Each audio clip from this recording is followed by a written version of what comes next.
far from here.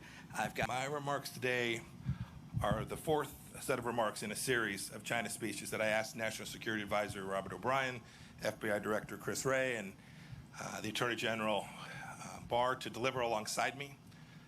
We had a very clear purpose, a real mission, was to explain the different facets of America's relationship with China. The massive imbalances in that relationship that have built up over decades, and the Chinese Communist Party's designs for hegemony. Our goal was to make clear that the threats to Americans that President Trump's China policy aims to address are clear, and our strategy for securing those freedoms established. You know, Ambassador O'Brien spoke about ideology. FBI Director Wray talked about espionage. Attorney General Barr spoke about economics. And now my goal today is to put it all together for the American people and detail what the China threat means for our economy, for our liberty, and indeed for the future of free democracies around the world. Next year marks half a century since Dr. Kissinger's secret mission to China, and the 50th anniversary of President Nixon's trip isn't too far away in 2022. You know, the world was much different then. We imagined engagement with China would produce a future with bright promise of comedy and cooperation.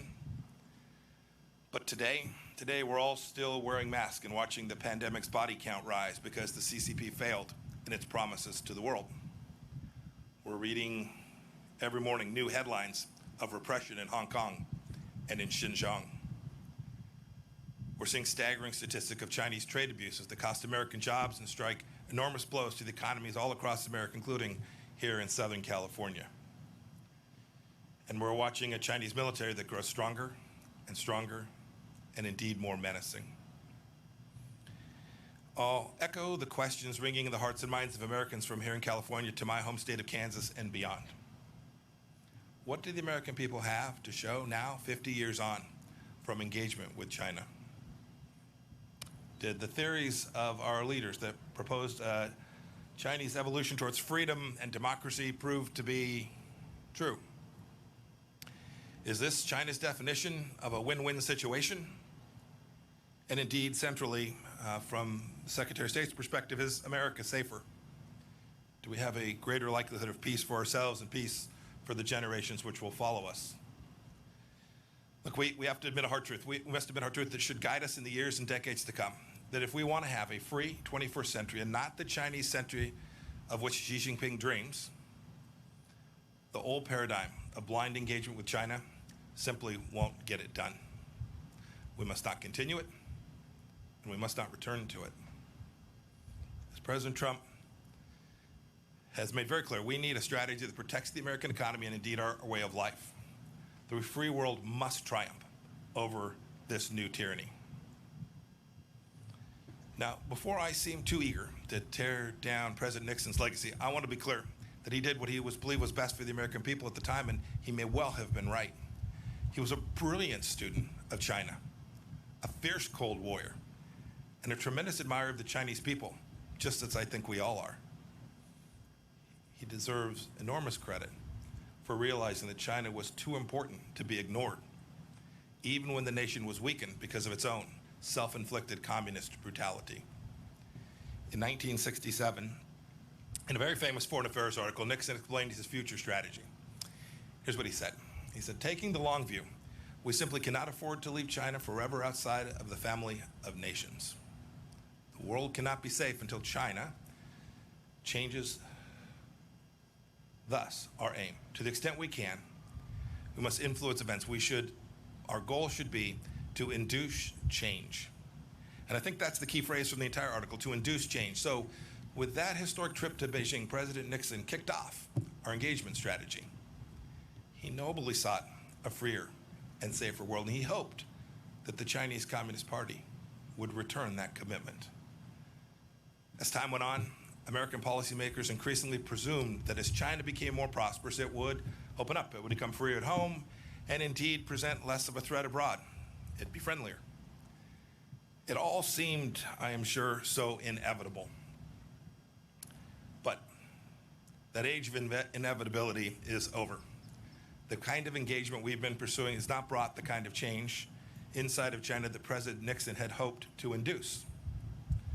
The truth is that our policies and those of other free nations resurrected China's failing economy only to see Beijing bite the international hands that were feeding it. We opened our arms to Chinese citizens only to see the Chinese Communist Party exploit our free and open society. China sent propagandists into our press conferences, our research centers, our high schools, our colleges, and even into our PTA meetings. We marginalized our friends in Taiwan, which later blossomed into a vigorous democracy. We gave the Chinese Communist Party and the regime itself special economic treatment, only to see the CCP insist on silence over its human rights abuses as the price of admission for Western companies entering China. Ambassador O'Brien ticked off a few examples just the other day. Marriott, American Airlines, Delta, United all removed references to Taiwan from their corporate websites so as not to anger Beijing. And Hollywood, not too far from here, the epicenter of American creative freedom and self-appointed arbiters of social justice, self-censors even the most mildly unfavorable reference to China. This corporate acquiescence to the CCP happens all over the world too. And how has this corporate fealty worked? Is its flattery rewarded? I'll give you a quote from the speech that General Barr gave, Attorney General Barr. In a speech last week, he said that the ultimate ambition of China's rulers isn't to trade with the United States, it is to raid the United States. China ripped off our prized intellectual property and trade secrets, causing millions of jobs all across America. It sucked supply chains away from America and then added a widget made of slave labor. It made the world's key waterways less safe for international commerce.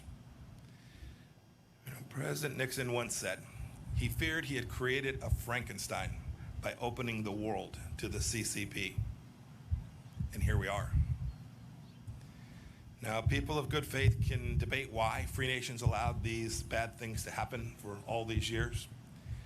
Perhaps we were naive about China's virulent strain of communism, or triumphalist after our victory in the Cold War, or cravenly capitalist, or hoodwinked by Beijing's talk of a peaceful rise. Whatever the reason, today China is increasingly authoritarian at home and more aggressive in its hostility to freedom everywhere else. And President Trump has said enough. I don't think many people on either side of the aisle dispute the facts that I've laid out today. But even now, some are insisting that we preserve the model of dialogue for dialogue's sake. Now, to be clear, we'll keep on talking, but the conversations are different these days. I traveled to Honolulu now just a few weeks back to meet with Yang Jiechi. It was the same old story, plenty of words, but literally no offer to change any of the behaviors. Yang's promises, like so many the CCP made before him, were empty. His expectations, I surmise, were that I'd cave to their demands, because frankly, this is what too many prior administrations have done. I didn't, and President Trump will not either. As Ambassador O'Brien explained so well, we have to keep in mind that the CCP regime is a Marxist-Leninist regime. General Secretary Xi Jinping is a true believer in a bankrupt totalitarian ideology. It's this ideology that informs his decades-long desire for global hegemony of Chinese communism. America can no longer ignore the fundamental political and ideological differences between our countries, just as the CCP has never ignored them. My experience in the House Intelligence Committee, and then as director of the Central Intelligence Agency, and my now 2+ years as America's Secretary of State have led me to this central understanding that the only way to truly change communist China is to act not on the basis of what Chinese leaders say, but how they behave. And you can see American policy responding to this conclusion. President Reagan said that he dealt with the Soviet Union on the basis of trust but verify. When it comes to the CCP, I say we must distrust and verify. We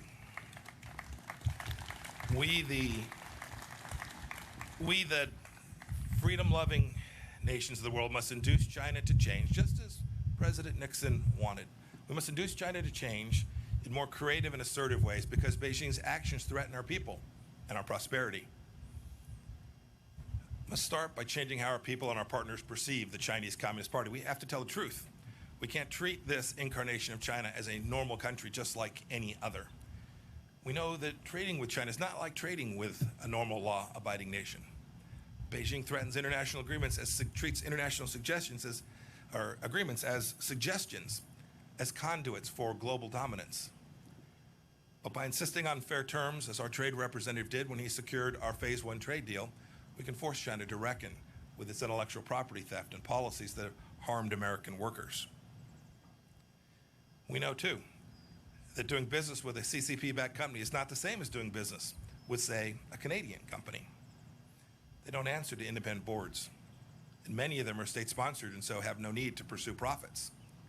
A good example is Huawei. We stopped pretending Huawei is an innocent telecommunications company just showing up to make sure you can talk to your friends. We've called it what it is, a true national security threat, and we've taken action accordingly. We know, too, that if our companies invest in China, they may wittingly or unwittingly support the Communist Party's gross human rights violations. Our Departments of Treasury and Commerce have thus sanctioned blacklisted Chinese leaders and entities that are harming and abusing the most basic rights for people all across the world. Several agencies have worked together on a business advisor to make certain that our CEOs are informed of how their supply chains are behaving inside of China. We know too that not all Chinese students and employees are just normal students and workers that are coming here to make a little bit of money and to garner themselves some knowledge. Too many of them come here to steal our intellectual property and to take this back to their country. The Department of Justice and other agencies have vigorously pursued punishment for these crimes.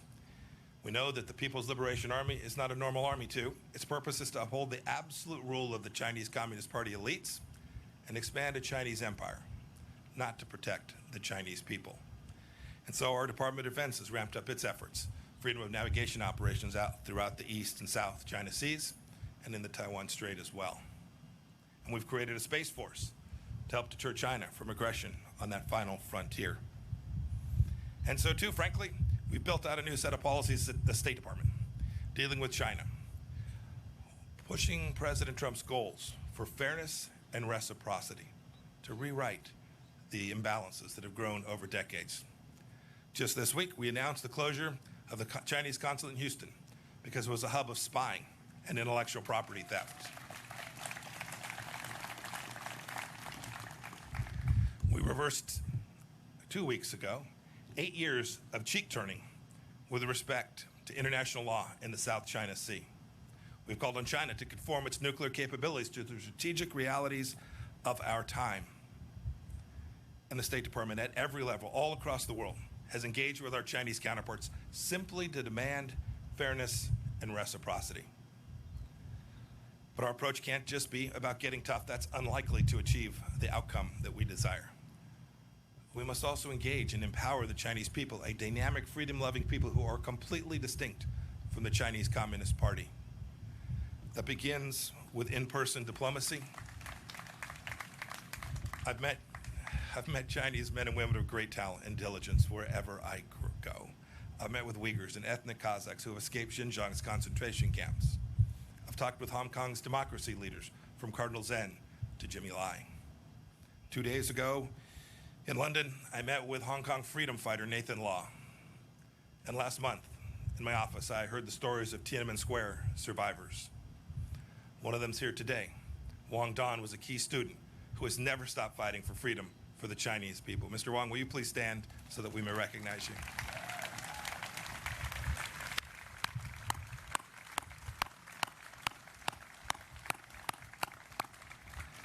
Also with us today is the father of the Chinese democracy movement, Wei Jinsheng.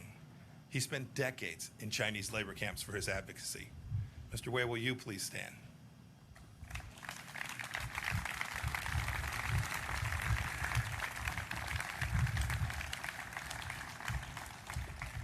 You know, I grew up and served my time in the Army during the Cold War, and if there's one thing I learned, communists almost always lie. The biggest lie that they tell is to think that they speak for 1.4 billion people who are surveilled, oppressed, and scared to speak out. Quite the contrary, the CCP fears the Chinese people's honest opinions more than any foe. And save for losing their own grip on power, they have no reason to. Just think how much better off the world would be, not to mention the people inside of China, if we had been able to hear from the doctors in Wuhan and they'd been allowed to raise the alarm about the outbreak of a new and novel virus. For too many decades, our leaders have ignored, downplayed the words of brave Chinese dissidents and warned us about the nature of the regime we're facing, and we can't ignore it any longer. They know as well as anyone that we can never go back to the status quo. But changing the CCP's behavior cannot be the mission of the Chinese people, and free nations have to work to defend freedom. It's the furthest thing from easy. But I have faith we can do it. I have faith because we've done it before. We know how this goes. I have faith because the CCP is repeating some of the same mistakes that the Soviet Union made. Alienating potential allies, breaking trust at home and abroad, rejecting property rights and predictable rule of law. I have faith. I have faith because of the awakening I see among other nations that know we can't go back to the past in the same way that we do here in America. I've heard this from Brussels to Sydney to Hanoi. And most of all, I have faith we can defend freedom because of the sweet appeal of freedom itself. Look at the Hong Kongers clamoring to emigrate abroad as the CCP tightens its grip on that proud city. They wave American flags. It's true. There are differences. Unlike the Soviet Union, China is deeply integrated into the global economy. But Beijing is more dependent on us than we are on them.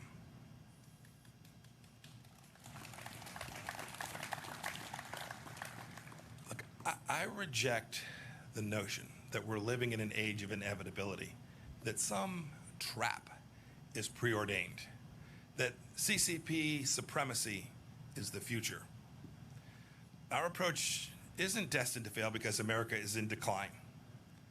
As I said in Munich earlier this year, the free world is still winning. We just need to believe it and know it and be proud of it. People from all over the world still want to come to open societies. They come here to study. They come here to work. They come here to build a life for their families. They're not desperate to settle in China. It's time. It's great to be here today. The timing is perfect. It's time for free nations to act. Not every nation will approach China in the same way, nor should they.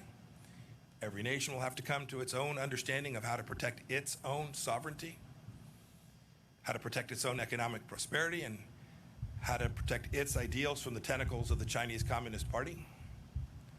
But I call on every leader of every nation to start by doing what America has done, to simply insist on reciprocity, to insist on transparency and accountability from the Chinese Communist Party. It's a cadre of rulers that are far from homogenous, and these simple and powerful standards will achieve a great deal. For too long, we let the CCP set the terms of engagement, but no longer. Free nations must set the tone. We must operate on the same principles. We have to draw common lines in the sand that cannot be washed away by the CCP's bargains or their blandishments. Indeed, this is what the United States did recently when we rejected China's unlawful claims in the South China Sea once and for all, as we have urged countries to become clean countries so that their citizens' private information doesn't end up in the hand of the Chinese Communist Party.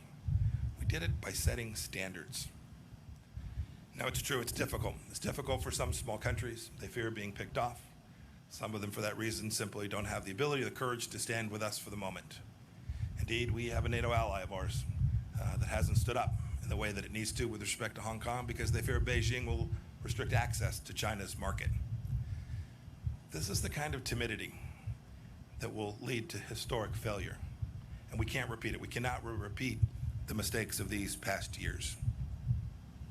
The challenge of China demands exertion, energy from democracies, those in Europe, those in Africa, those in South America, and especially those in the Indo-Pacific region. And if we don't act now, ultimately, the CCP will erode our freedoms and subvert the rules-based order that our societies have worked so hard to build. If we bend the knee now, our children's children may be at the mercy of the Chinese Communist Party, whose actions are the primary challenge today in the free world. General Secretary Xi is not destined to tyrannize inside and outside of China forever unless we allow it. Now, this isn't about containment. Don't buy that.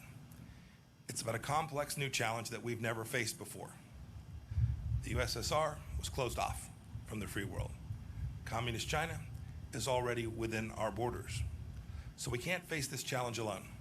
The United Nations, NATO, the G7 countries, the G20, our combined economic, diplomatic, and military power is surely enough to meet this challenge if we direct it clearly and with great courage. Maybe it's time for a new grouping of like-minded nations, a new alliance of democracies. We have the tools. I know we can do it.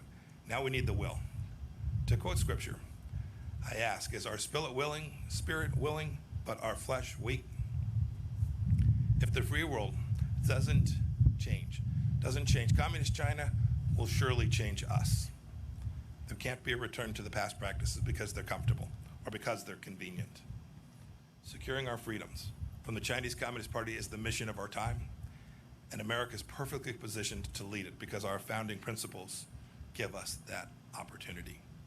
As I explained in Philadelphia last week, staring at Independence Hall, our nation was founded on the premise that all human beings possess certain rights that are unalienable, and it's our government's job to secure those rights. It is a simple and powerful truth.